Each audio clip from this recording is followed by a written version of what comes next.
এই সংসারটা ভাঙছিস তুই আর মেজ বৌমা, তোর মেজ বৌদি। হ্যাঁ, ওর কানে তুই বিষ ঢাকছিস, বিষ।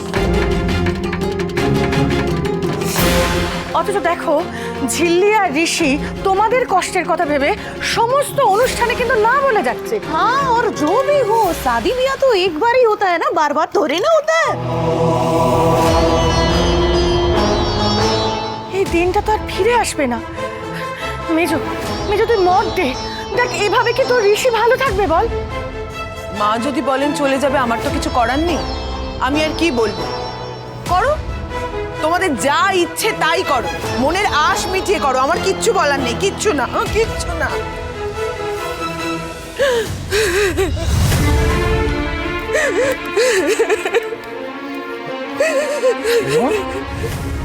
মেজমা কি হয়েছে? কি হয়েছে কি বলবো বলতো? আমার ছেলেটা যদি তোর মতো একটু বুদ্ধি থাকতো তাহলে ওকে এতটা বোকা বলতে হতো না, এত বোকা বলতে হতো। মেজমা কেঁদো না, শান্ত হও। পিমনি শোনো তো, কি হয়েছে? কেসটা কি? ঋষি ঝিল্লির ফুলসজ্জাও হচ্ছে এখন বাড়িতে। তুমি কোথায় ছিলি এতক্ষণ? আমি আবার থাকবো, খেয়ালির কাছে গেছিলাম। খেয়ালি এখনো খুব রেগে আছে, বলেছে শুধুমাত্র ওই বউ ভাতা আটকালে হবে না, ফুলসজ্জাটা আটকাতে হবে। কিছু একটা করো প্লিজ, কিছু একটা করো। হ্যাঁ, করতে তো হবেই। খেয়ালি যখন চেয়েছে ফুলসজ্জা তো আটকাতে হবে। দাঁড়িয়ে দাঁড়িয়ে তো দেখা যাবে না যে ঋষি ঝিল্লির ফুলসজ্জা হচ্ছে। কিছু একটা ব্যবস্থা করতে হবে। ফুলসজ্জা তো হতে দেওয়া যাবে, হবে না ফুলসজ্জা। এই নাও, এটা ধরো। এটা কি পাচা ঠাম্মি? এই দেখো, এইটা হলো আমার ঋষি দাদুভাইয়ের বউয়ের জন্য এতদিন আলমারিতে তোলা ছিল। নাও, এগুলো সমস্ত তুমি পরবে, পরে ফুলসজ্জার সাজে সাজবে। না না পাচা ঠাম্মি, তুমি প্লিজ আমাকে এগুলো নিতে জোর করো না। আমি এটা নিতে পারবো না, এত বহুমূল্যর জিনিস আমি নিতে পারবো না। আর তাছাড়া সংসারের অবস্থাটা তো দেখছো। মা, ঝিল্লি তো ঠিকই বলেছে। মা, এসব এখন থাক, কটা দিন যাক, মেজো একটু শান্ত হোক, ঠান্ডা হোক, তারপর না হয়। আজ বরং আমি আমার ঝিল্লিকে ফুলের সাজে সাজাবো।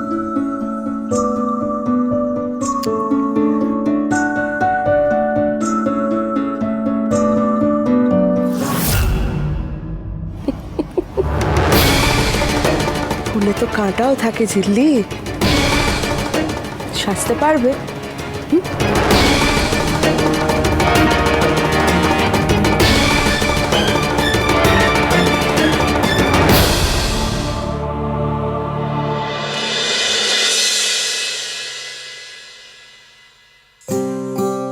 রিজু, বলো।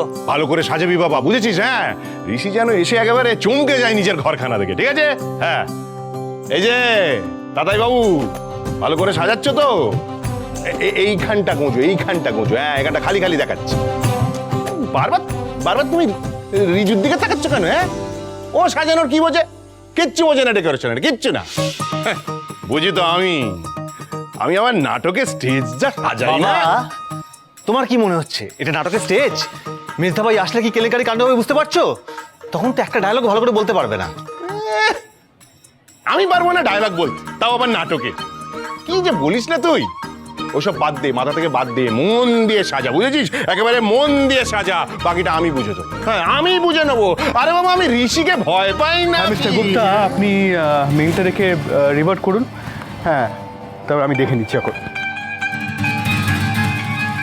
এসব কি হচ্ছে? হ্যাঁ, এই আমার ঘরে এসব কি? রিঙ্কি, এই কোথায় গেল? এখনই ওরা এখানে ছিল না, দেখলাম তো। আচ্ছা, কি হচ্ছে বলবে তো? আমার ঘরে এরকম বোকা বোকা ফুল দিয়ে কি করছো? What rubbish is this? দেখ, বলছি তোর তো বৌভাত হয়নি ঋষি, এইটুকু অন্তত করতে দে। আমি তোকে নিজে হাতে পাঞ্জাবি ধুতি সব পরিয়ে দেবো। চ চ চ চ। দাদা রাখছি।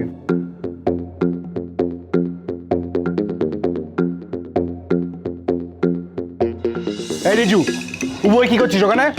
না, বেরিয়ে আয়, বেরিয়ে আয়। তো সাহস দেখে আমি অবাক হয়েছি।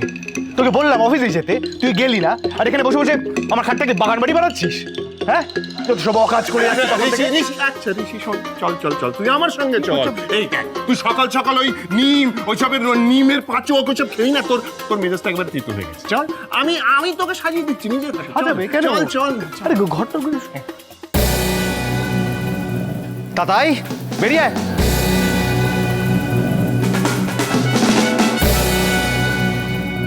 একটা ঝড় বয়ে গেল, সাজা। আচ্ছা আমি এসব কি হচ্ছে বলো তো? এরকম একটা সিচুয়েশন আর আর এভাবে দেখো ঘর ডেকোরেট করা হচ্ছে। তোমরা বুঝতে পারছো না ঝিল্লির মেন্টাল কন্ডিশন এখন কি, তোমরা জাস্ট বুঝতে পারছো না সেটা। আর তার উপর মাও মেন্টালি ঠিক জায়গায় নেই। আর এখন এসব দেখে যদি রিয়াক্ট করে, আর কীভাবে রিয়াক্ট করবে সেটাও তো জানি না। একটু শান্ত হ ঋষি, এত ছটফট করিস না। হ্যাঁ বুঝতে পেরেছি, মেজ বউয়ের একটু আছে তো, মা আছে, বড় বউ আছে, ছোট বউ আছে, মেজ বউকে বুঝিয়ে দেবে, তুই এত ভাবিস না। প্লিজ তোমরা আর কমপ্লিকেশন বাড়িও না তো। আচ্ছা তোমরা এটা ভেবে দেখেছো একটা মেয়ে সে তার জীবনের সিচুয়েশন থেকে পালাতে গিয়েই হোক বা whatever maybe the reason, সে একটা ছেলেকে বিয়ে করতে চেয়েছিল, জীবনটা পাল্টাতে চেয়েছিল। সেই জায়গায় দাঁড়িয়ে ওকে জোর করে আরেকটা লম্পটের সাথে বিয়ে দেওয়া হচ্ছিল, এবং মেয়েটার ফাইনালি বিয়ে হলো এমনই একজনের সাথে যার সাথে বিয়ের কথা তো ছেড়েই দাও, ওর সাথে দেখা হবারই কথা না। এবারে এই ট্রমাটিক জিনিসগুলো ওর জীবনে অ্যাকসেপ্ট করতেও তো একটু সময় দিতে হবে। সেই সময়টা না দিয়ে ওকে জোর করে এইসব রিচুয়ালে পার্টিসিপেট করাচ্ছ কেন? ওর কোনো ব্যক্তিগত মতামত থাকতে পারে না? ও মেয়ে বলে? না না ঋষি, তা নয়, তুই একটু শান্ত হয়ে শোন আমাদের কথা। আগে বলো ঝিল্লি কোথায়, আবার টক তো হয়। তুমি শান্ত হও দাদু ভাই, শান্ত হও। আগে আমার কথার উত্তর দাও। আচ্ছা তোমার কেন মনে হইল যে দিল্লিকে আমরা জোর কইরা রাজি করাবো? হ্যাঁ, কেন মনে হইল যে আমরা দিল্লির মতামতের দাম দিব না? হ্যাঁ, আমরা কি তেমন খারাপ মানুষ দাদু ভাই? কামি, কাউকে জোর করা মানে তাকে ফিজিক্যালি জোর করা নয়। তাকে কিছু করার জন্য বাধ্য করাটাও সেটা জোর করাই হলো, সেটা ইমোশনালি হোক আর যাই হোক। আজকে ঝিল্লি এই তেঁতুল পাতাতে হয়তো নতুন নয়, কিন্তু বউ হিসেবে তো নতুন। তাকে যদি তোমরা বাধ্য করো, কিছু বলো, ও তো সেটা করবেই, না চাইলেও সেটা করবে। আর সেটাও তো সেই বাধ্য করে জোর করাই হলো, তাই না? দাদু ভাই একটু শান্ত হও। দিল্লিকে আমরা বাধ্য করিনি রাজি হইবার জন্য, দিল্লি তো নিজের থেকেই রাজি হয়েছে। আমরা কিছু করিনি, না এলে কি আমরা এত দূরে এগোতে পারতাম? ঝিল্লি রাজি হয়েছে এই ফুলসজ্জায়। মেয়েদের মন কি তা কি তুমি জানো দাদু ভাই? হয়তো অনুভব করেছে, হয়তো তোমার সাথে জড়ায় পড়ছে।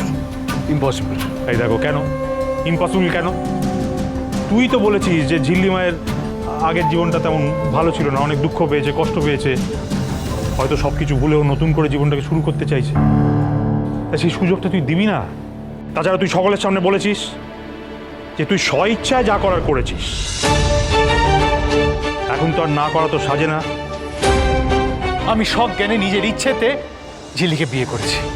অগ্নি সাক্ষী করে যখন বিয়া করছো তখন সেটাকে সম্পূর্ণ করো। তুমি যা যা বললে আমার মনটা একেবারে বইরা গেল গো। এমন কইরা বউয়ের কথা কজন ভাবে বলো তো? তোমরা বুঝতে পারছো না ব্যাপারটা। আমি জানি খুব ভালো করে ঝিল্লি আমাকে মেনে নিতে পারিনি, আর সেটাই স্বাভাবিক, কারণ এই বিয়েটা নর্মালভাবে হয়নি। ওরা আমাকে না মেনে নেওয়ারই কথা। আর আমার তো মনে হয় যে ঝিল্লি যদি মনে করে ও আমার সাথে এক ঘরে থাকবে না, তাহলে সেটাই করা উচিত। ও মা, স্বামী স্ত্রীতে এক ঘরে থাকবো না? না থাকবে না? কোথায় লেখা আছে যে স্বামী স্ত্রীকে এক ঘরেই থাকতে হবে? আর তাছাড়া আমি মনে করি এটা একটা মেয়ের ব্যক্তিগত ইচ্ছে, তার ব্যক্তিগত মতামত। আর আমার সাথে নাই থাকতে ইচ্ছে হতে পারে, এটাতে তো জোর করার কোনো দরকার নেই। And of course I respect that decision. এরকমভাবে অ্যাক্সিডেন্টালি একটা বিয়ে হওয়াটা, এটা তো কোনো নর্মাল ব্যাপার নয়। গিভ আর টাইম, তাকে সেই সময়টা তো দিতে হবে সব কিছু মেনে নেওয়ার। অশোক, দেখেছিস তো, এই জন্যে এত ভালোবাসি আমি ছেলেটাকে। সত্যি ঋষি, আমরা কোনোদিন তোর মতো হতে পারবো না। সুজনে সুজনে রয়েছে যেন তেঁতুল পাতা।